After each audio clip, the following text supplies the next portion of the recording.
గురు భక్తికి కఠోర దీక్షకు ప్రతీకగా ఏకలవ్యుడు నిలుస్తాడని, ఏకలవ్యుడి జీవితాన్ని ప్రతి ఒక్కరూ ఆదర్శంగా తీసుకోవాలని జనసేన పార్టీ పిఠాపురం నియోజకవర్గ 5 మెన్ కమిటీ సభ్యులు పిఠాపురం మాజీ MLA Pendem Dorababu, DCCB chairman Tummala Ramaswamy Babu పిలుపునిచ్చారు. పిఠాపురం ఎరుకుల కుల సంక్షేమ సంఘం ఆధ్వర్యంలో ఏకలవ్య జయంతిని ఘనంగా నిర్వహించారు. పిఠాపురం జగ్గయ్యచెరువు కాలనీ కానుకొని బైపాస్ రోడ్డు వద్ద ఏకలవ్యుడి విగ్రహం వద్ద జరిపిన కార్యక్రమానికి మాజీ MLA Pendem Dorababu, DCCB chairman Tummala Ramaswamy Babu ముఖ్య అతిథులుగా హాజరయ్యారు. ముందుగా ఏకలవ్యుని విగ్రహానికి పెండెం దొరబాబు, తుమ్మల రామస్వామి బాబు, జనసేన పార్టీ పిఠాపురం పట్టణ అధ్యక్షురాలు డాక్టర్ చిక్కాల వరలక్ష్మి పూలమాలలు వేసి ఘనంగా నివాళులర్పించారు. ఈ సందర్భంగా డాక్టర్ చిక్కాల వరలక్ష్మి, పెండెం దొరబాబు, తుమ్మల రామస్వామి బాబు మీడియాతో మాట్లాడారు. ఈ కార్యక్రమంలో సంగడాల వెంకటరమణ, భారతి మాచయ్య, అమలదాసు నాగేశ్వరరావు, సింగం రవి, భారతి నాగేశ్వరరావు, దుర్గా, అమలదాసు వెంకట లచ్చబాబు, అమలదాసు వీరరాఘవ, సింగం బాబ్జీ, నేదూరి జాషువా, జనసేన పార్టీ నాయకులు ఓదూరు కిషోర్, బాలిపల్లి రాంబాబు, రావుల రమణారావు, కొత్తపల్లి బుజ్జి, కర్రి, దుర్గాప్రసాద్, పాలిక ప్రవీణ్ తదితరులు పాల్గొన్నారు. మహాభారతంలో ఏకలవ్యుడు అంటే ఎవరు అన్నది ద్రోణాచార్యుడు గురువుగా ఉండి కౌరవ పాండవులకి విద్య నేర్పిస్తున్నప్పుడు ఒక నిషాదరాజు కొడుకైన ఏకలవ్యుడు ఆయన దగ్గరికి వెళ్ళి విద్య నేర్పమని చెప్పేసి అడుగుతారు. కాకపోతే ఆయన క్షత్రియులకే నేను నేర్పిస్తాను కానీ మిగిలిన వాళ్ళకి ఎవరికి నేర్పించరు అన్నప్పుడు ఆయన ప్రతిభనే తన ముందు పెట్టుకుని చాలా ఏకాగ్రతతో కృషితో మొత్తం విలువిద్యను అంతా అర్జునుడికి సమానంగా నేర్చుకున్న వ్యక్తి ఆయన.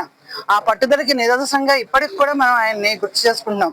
తర్వాత గురుదక్షిణగా ద్రోణుడు తన ఎడమ చేతి బొట్టనవేలు అడిగిన తర్వాత కూడా ఆయన మొక్కవోని ధైర్యంతో నాకు చేతి బొట్టనవేలు లేకపోయినా కాలితో నేను ప్రాక్టీస్ చేసి విలువిద్యలో నేను చాలా ప్రతిభను గడిస్తాను అని చెప్పేసి ఒక దృఢ సంకల్పంతో ఆయన ప్రయత్నం చేసి మనకి కురుక్షేత్ర యుద్ధంలో కౌరవుల తరపున ఆయన పోరాటం చేశారు అర్జునుడి మీద. అలాంటి వ్యక్తి అంటే ఎలాంటి అవాంతరం వచ్చినా మనకి ఏమి ఎదురైనా సరే ఒక మొక్కవోని లక్ష్యంతో మనం ప్రయత్నం చేస్తే మనం దాన్ని సాధించగలం అన్న పట్టుదలకి నిదర్శనం ఏకలవ్యుడు. అందుకని ఇప్పుడు కూడా మనం ఏకలవ్యుడిని గుర్తు చేసుకుంటున్నాం. ఆ పట్టుదలకి నిదర్శనంగానే ఈయన మనం విద్యార్థులకి అందరికీ కూడా అలాగ క్రమశిక్షణతో పట్టుదలతో ఉండాలని చెప్పి నేర్పిస్తున్నాం. విద్యలో అన్నింటిలోనే ఆరితేరిన వ్యక్తిగా ఏకలవ్యుడిని మనం అందరూ కూడా తెలుసున్న వ్యక్తిగా ఈ రోజున ఆ విగ్రహానికి పూలమాల వేసే అవకాశం గౌరవ శాసనసభ్యుడు పవన్ కళ్యాణ్ గారి నియోజకవర్గంలో ఇంత మంచి కార్యక్రమాన్ని ఎస్టీ సోదరులందరూ కూడా ఏర్పాటు చేసి నాగేశ్వరరావు గారు అంటే టీం ఏర్పాటు చేసి కార్యక్రమాన్ని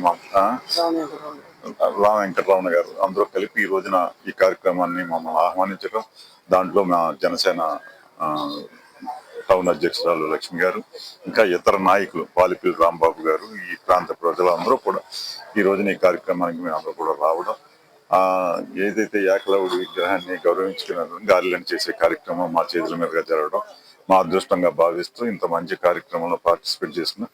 అలాగే ఈ ఎస్టీ సోదరులందరికీ కూడా ఎల్లప్పుడూ కూడా పవన్ కళ్యాణ్ గారు ఎల్లప్పుడూ అండగా ఉంటారు. వారికి ఏ సమస్య ఉన్నా మేము ఉన్నాము అనే దిశగా ఈ రోజున పిఠాపురం నియోజకవర్గంలో అన్ని వర్ణాలకి అన్ని కులాలకి ఒక కులానికి సంబంధించి కాకుండా అన్ని కులాలని కూడా ముందుకెళ్తున్నటువంటి పవన్ కళ్యాణ్ గారు అలాగే ఎస్టీ కులాన్ని కూడా ప్రత్యేక శ్రద్ధతో చూడాలనే దృక్పథంతో నేను ఇప్పుడే ఒక హాఫ్ అన్ అవర్ అయింది వారితో మాట్లాడటం జరిగింది.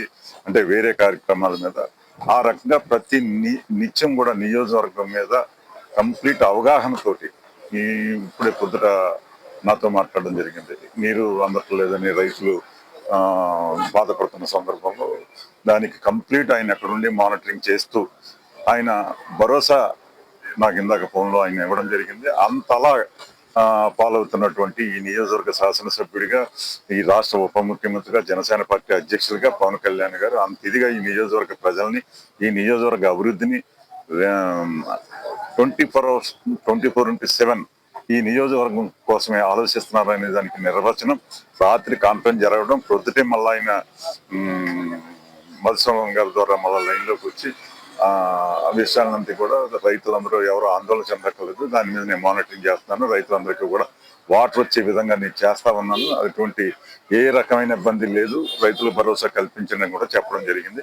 ఆ రకంగా పవన్ కళ్యాణ్ గారు నిత్యం ఇక్కడ ప్రజల పట్ల, రైతుల పట్ల, అన్ని కులాల్లో అన్ని వర్ణాలని కూడా ఆయన్ని ఒక రాష్ట్రంలో చాలా మంది ఒక కులానికి నాయకుడిగా ఉంటారు, కానీ ఆయన కులానికి కాదు అన్ని కులాలు కూడా కలుపుకుని వెళ్ళే శాసనసభ్యుడిగా ఈ పిఠాపురం నియోజకవర్గం అదృష్టం. అంత మంచి నాయకుడు ఈ నియోజకవర్గానికి రావడం అని చెప్పేసి నేను ఈ వేదిక ద్వారా అలాగే ఎస్టీ సోదరులందరికీ కూడా నా అభినందనలు తెలియజేస్తా ఉన్నా. ఏ సమస్య ఉన్నా చెప్పండి, తప్పనిసరిగా పవన్ కళ్యాణ్ గారి దృష్టికి తీసుకుని తప్పనిసరిగా ఆ సమస్యను తీర్చే విధంగా మేము ముందుంటామని చెప్పి